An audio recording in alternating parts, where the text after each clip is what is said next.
A Chance of Meatballs, written by Judy Barrett and drawn by Ron Barrett. This book was written back in 1978. We were all sitting around the big kitchen table. It was Saturday morning, pancake morning. Mom was squeezing oranges for juice. Henry and I were betting on how many pancakes we could each eat. And Grandpa was doing the flipping. Seconds later, something flew through the air, headed toward the kitchen ceiling, and it landed right on Henry. After we realized that the flying object was only a pancake, we all laughed, even Grandpa. Breakfast continued quite uneventfully. All the other pancakes landed in the pan, and all of them were eaten, even the one that landed on Henry. That night, touched off by the pancake incident at breakfast, Grandpa told us the best tall-tale bedtime story he'd ever told. Across the ocean, over lots of huge bumpy mountains and across 3 hot deserts and 1 smaller ocean, there lay the tiny town of Chew and Swallow. All the way over there. In most ways, it was very much like any other tiny town.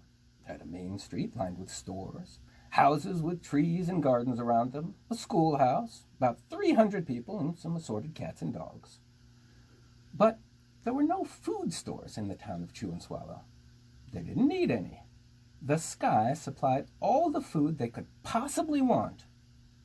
The only thing that was really different about Chew and Swallow was its weather. It came 3 times a day, at breakfast, lunch, and dinner.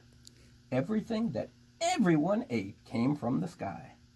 There they are looking for it.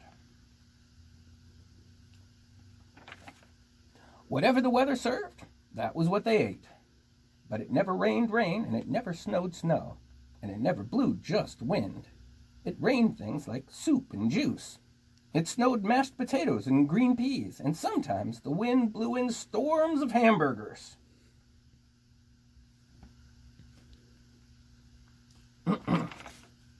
The people could watch the weather report on television in the morning, and they would even hear a prediction for the next day's food. Yeah, it's cloudy. Chance of meatballs there, and soup. Well, when the townspeople went outside, they carried their plates, cups, glasses, forks, spoons, knives, and napkins with them. That way they'd always be prepared for any kind of weather. If there were leftovers, and there usually were, the people took them home and put them in their refrigerators in case they got hungry between meals.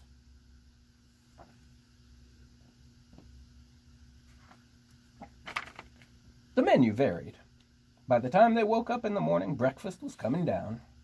After a brief shower of orange juice, low clouds of sunny-side-up eggs moved in, followed by pieces of toast. Butter and jelly sprinkled down on the toast, and most of the time it rained milk afterwards.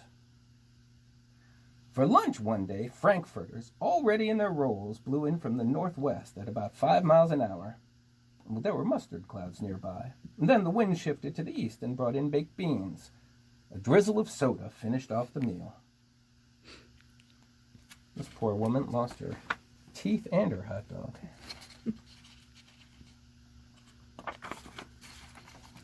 Dinner one night consisted of lamb chops, becoming heavy at times, with occasional ketchup. Periods of peas and baked potatoes were followed by gradual clearing, with a wonderful jello setting in the west. The sanitation department of Chew and Swallow had a rather unusual job for a sanitation department. It had to remove the food that fell on the houses and sidewalks and lawns. The workers cleaned things up after every meal and fed all the dogs and cats. Then they emptied some of it into the surrounding ocean for the fish and turtles and whales to eat. The rest of the food was put back into the earth so that the soil would be richer for the people's flower gardens. I like the fact that the sanitation truck has a plate with fork and spoon. That's pretty cool. Life for the townspeople was delicious until the weather took a turn for the worse. And this is the Chew and Swallow Digest. Spaghetti ties up town. Record-breaking pasta fall causes chaos. Traffic snarled in Lower Intestine Street. Well, one day there was